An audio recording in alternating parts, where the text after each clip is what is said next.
If the time of day you train affected your muscle growth and performance, would you alter your schedule? Well, here's a newsflash for you. It can. The question is, what exactly is the best time to start chasing those gains? It seems there are two types of lifters, morning lifters and evening lifters, and they both say it's the best time to train. Is there more to this than just preference? We wanted to find out what the research says, so we examined how these times can affect our training and what time gets better results. Is it the early bird or the night owl? Or does it even matter that much? As it turns out, there is a time that can produce superior results, and this video will tell you when. Now, before we get into the video, we wanted to ask you, when do you usually like to work out, AM or PM? Further, can you pinpoint why this is? Is it simply more convenient? Do you feel you have better sessions when training during different parts of the day? Do you find that training outside of your preferred time has a negative effect? If you're like most people, you likely have a time you hit the gym 90% of the time.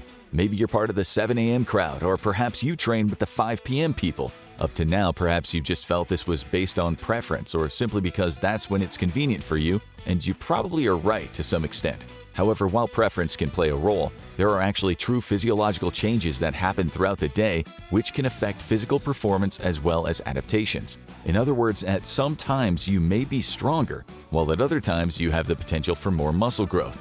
You see, our bodies have a plethora of physiological systems that can cause fluctuations internally throughout the day. For example, in the morning, there's a rise in the hormone cortisol. Even though cortisol is also known as our stress hormone, it also helps prepare your body for the day by increasing alertness, mobilizing energy stores, and kickstarting our metabolism. So could this affect our training? Well, as cortisol is also a catabolic hormone that promotes the breakdown of muscle for fuel, it's safe to say it very well can have an effect on training adaptations. We'll look at these effects in more detail later in the video and give you a tip on how to maximize their negative effects. For now, let's look at another hormone that fluctuates throughout the day, melatonin. Melatonin, or our sleep hormone, is elevated at night. It'll make us feel tired and it helps us fall asleep. If you decided to fight it and stay up, it'll make you feel groggy. This is definitely not conducive to an effective workout. Therefore, we probably don't want to work out when melatonin's being pumped into our blood. As you can see, there's likely more to consider than just preference when we choose a time of day to work out. In order to find a solid answer, we need to look at actual studies that have looked at this predicament. Because of the effects this might have on an athlete's performance, there's a fair bit of research around this topic that'll allow us to determine the ideal time frame to train. So let's get into it. One of the primary factors that can dictate the best time of day to train is our circadian rhythm. Known as our internal biological clock, the circadian rhythm is a natural internal process that regulates our sleep-wake cycle. In short, this is why we get tired at nighttime and experience wakefulness during daylight hours as mentioned above. Circadian rhythm has a wide effect on the body and can influence various physiological and behavioral processes, including hormone production, body temperature, metabolism, and cognitive functions. For example, just a bit earlier, we spoke about how the levels of the hormones cortisol and melatonin fluctuate throughout the day. This too is controlled by your circadian rhythm. While these fluctuations have a profound effect on daily life, they've also been shown to have a significant influence on athletic performance and training adaptations. In fact, these alterations to our systems are what cause a detriment to performance in athletes after a long flight. Extra long flights that cross multiple time zones create what's known as jet lag. This basically refers to the time of day not matching up with your circadian rhythm. The effects of jet lag on athletes can vary, but they're never good. Some documented fluctuations in performance can be seen in variations in our neurological system. As a result, peak levels of strength occur at specific times throughout the day, normally in the afternoon or evening. For example, isometric grip strength seems to peak sometime between 1400 or 2 p.m. and 1900 or 7 p.m., as well as back strength. In addition, elbow flexion strength varies with the time of day as well and also peaks in the early evening. However, the strength of your knee extensors have been found to peak at two different times, the end of the morning and the late afternoon or early evening. As we'll see, early evening and late afternoon tend to be the time frame for best performances. In fact, a review of athletic world records reveal that the majority have been completed during this time frame. The circadian rhythm is so influential, it also affects our cardio, cardiac output, submaximal time to failure, and more. Simply put, circadian rhythm can definitely play a role in affecting your workout. One of the more powerful physiological processes affected by the circadian rhythm is our endocrine system, or our hormones. We spoke about this briefly at the beginning of the video. Levels of testosterone, the male's primary sex hormone, and a major natural steroid hormone do not stay consistent throughout the day. Rather, it fluctuates from the time you wake up to the time you go to sleep. However, peak levels are present in the morning from 7 to 9 a.m. This is similar to the raised cortisol levels in the morning we know occurs. The levels of these two hormones are important as muscle growth can be affected by their ratio. In order to optimize muscle adaptations, you want high levels of testosterone and low levels of cortisol. Well, research has found that resistance training in the evening can improve the testosterone to cortisol ratio by decreasing cortisol the following morning. Yet another advantage of training in the evening. In addition to the above factors, researchers have tried to suggest other variables that can affect a person's performance during the day. One of the most basic explanations is that people's bodies are simply too tired in the morning, nor are they prepared to train. People will generally wake up dehydrated, which needs to be remedied quickly upon waking before training. That's a major problem, as just a minimal amount of dehydration can have massive effects on performance. For example, just a 2.5% drop in body weight from fluid might result in a 45% drop in performance in high-intensity exercise. While the drop in strength and power isn't as profound, there's still a deficit of about 3%, while high-intensity endurance drops by 10%. On the other side of being dehydrated is being fasted. Depending on what time someone eats in the morning, consuming enough nutrition before training can be difficult. If a person's unable to consume adequate amounts of carbs and protein, they run the risk of seeing diminished returns. Not only can this be challenging time-wise, but some people find it difficult to eat too close to training. Now, let's say you're able to wake up, hydrate, and eat like a champ. Even if you go to the gym with perfect hydration and the optimal amount of nutrition to fuel your workout, there's still a major problem: your internal temperature. Of all factors, some researchers believe this may have the most profound effect. Upon waking, a person's internal temperature is simply lower. Some research has estimated that power output decreases by 5% for every 1 degree Celsius decline in muscle temperature, at least between 30 and 39 degrees Celsius. In other words, warmer muscles will lead to a better workout. The problem this presents for morning trainees is that our muscles are colder in the morning. It can take until about 3 p.m. for your muscles to hit their warmest temperatures. It'll then stay there until later in the evening. As you can see, your muscles experience a lot of alterations throughout the day. There's even evidence that shows there are architectural changes. In addition, the stiffness in tendons has been found to alter throughout the day. For example, the patellar tendon stiffness is 20% higher in the morning compared to the evening. So not only is there one factor that can affect your training time, there are in fact numerous factors. These can all affect one's performance and strength throughout the day. What's interesting is that most of these adaptations benefit training in the late afternoon or early evening. However, how does this play out in real life? Let's look at some studies that have specifically looked at training in the AM or PM to find the best time. In one study, 72 young men followed a training program using strength and endurance combined sessions for 24 weeks. Part of the study was to find if it's better to train strength before endurance or endurance before strength. However, it also aimed to discover if AM or PM training was best. Therefore, the men were divided into either a morning workout group or an evening workout group. The morning groups trained between 6:30 and 10 a.m., while the evening group trained between 4:30 and 8 p.m. Apart from training strength or endurance first, all other variables were equal. During the first 12 weeks, all of the groups saw an equivalent increase in the cross-sectional area of their muscles, indicating the timing does not matter. However, things changed after 12 weeks. During weeks 13 to 24, only the muscle mass of the evening group continued to increase, specifically by 5.1%. In total, the morning group saw an increase of 11.9%, while the evening group saw an increase of 19.8% after 24 weeks of training. It's important to note that while strength was measured as well, all groups improved with no significant differences over the 24 weeks. Another study, while not as significant as the one we just spoke about, hints that if one time does result in greater muscle growth, it would be in the evening. In this study, 24 untrained men took part in a 10-week preparatory phase, followed by a 10-week progressive training program. The primary muscles focused on were the quadriceps, and movements such as half squats, loaded jump squats, leg presses, and knee extensions were used. The men were then divided into two groups, a morning group which trained between 7 and 9 a.m., and an afternoon group, which trained between 5 and 7 p.m. At the end of the program, variables such as strength and muscle growth were compared to their original baselines. The morning group saw an increase of 2.7% in the cross-sectional area of the quadriceps, while the evening group saw an increase of 3.5%.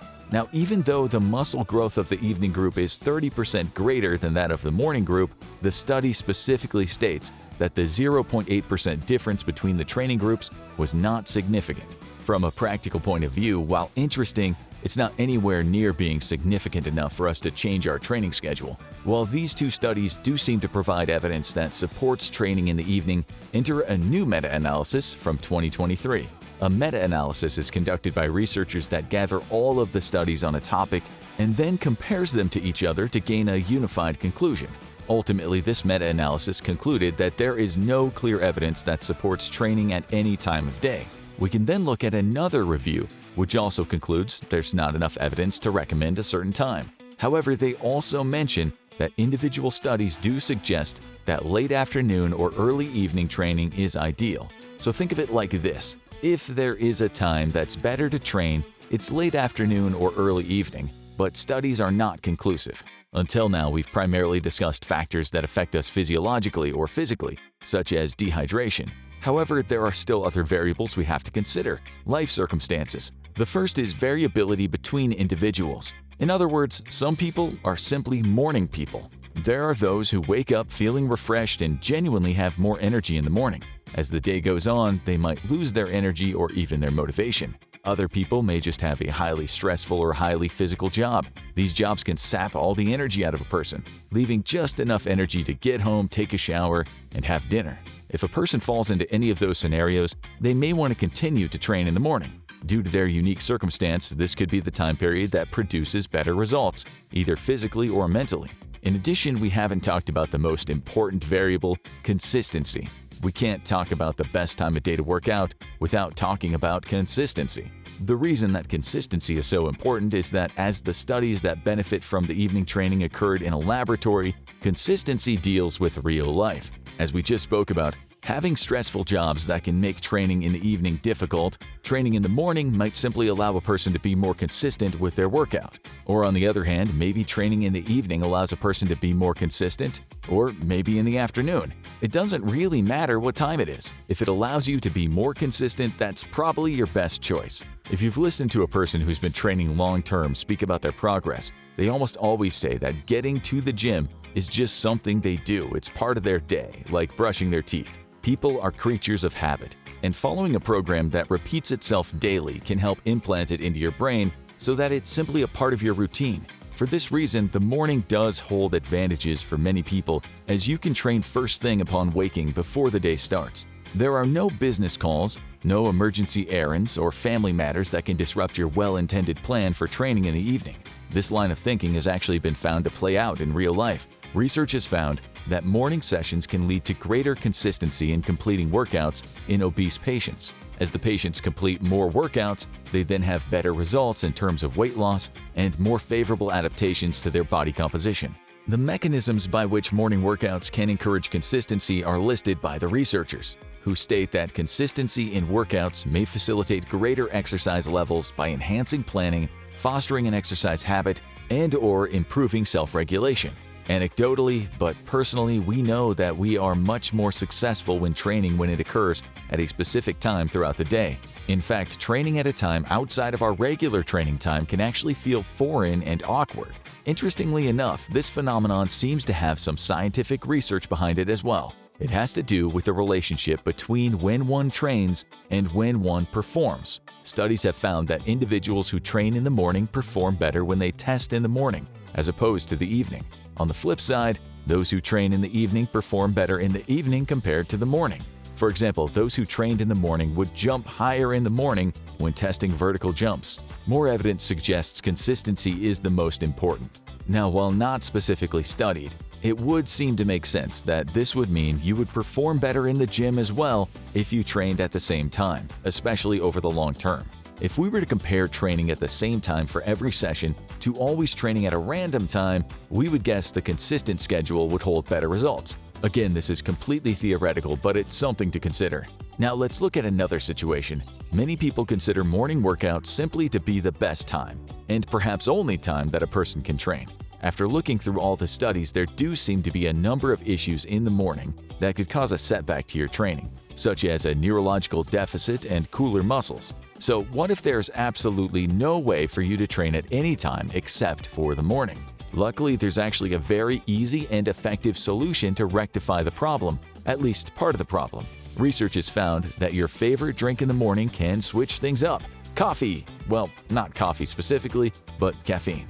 Taking caffeine in the morning has been found to rectify a drop in neurological performance. A study had resistance-trained men perform performance tests, such as squats and bench presses. These tests were done under 3 conditions: in the morning at 10 a.m. with caffeine ingestion of 3 milligrams per kilogram of body weight, in the morning at 10 a.m. with placebo ingestion, and in the afternoon at 1800 hours with placebo ingestion. The total load and bar velocity were then measured. The results indicated that taking caffeine in the morning reversed the deficit seen without taking caffeine and brought performance levels up to the level seen in the afternoon. As mentioned, the dose used in this study was 3 milligrams per kilogram of body weight, so the dose is a bit larger than many are used to. With all of this information, the question still remains: should I work out in the morning or in the evening? As life is never straightforward, let's look at a couple of situations to see how we can apply the information. The first situation takes place in a make-believe world where you have the ability to work out whenever you want. In addition, in this world you have an easy schedule, meaning there are no stressful jobs or social obligations. In this world, you should work out in the evenings. As we saw in the studies above, while not conclusive in every study, other studies suggest that if there's a better time to train, it would be the evening. Further, if you can recall the relationship between circadian rhythm, muscle force, and time of day, muscle temperature as well, late afternoon or early evening seems to be the best time as a whole. Now let's look at a real-world situation where we have jobs, a social life, and families. In this situation, the best time to work out will be the one that allows the most consistency. Remember that training at a consistent time makes it easier to form a habit and make it part of your routine. While there are studies that suggest early evening is ideal, it's not superior enough to suggest you should rearrange your life just so you can train then. Further, there are studies that suggest consistency can lead to better results. The human body is a terribly complex machine that we still don't completely understand. Where we're missing a few pieces of the puzzle is in understanding the effect that time of day has on performance. Taken together, the studies we have are inconclusive. However, if we look at them all individually, we can see a slight preference for evening workouts. Unfortunately, one variable that laboratories can't consider is life. Our lives are extremely hectic, and merely being able to choose what time to work out is a luxury in itself and not always realistic. In other words, most people don't have a choice, as their life circumstances dictate when they train.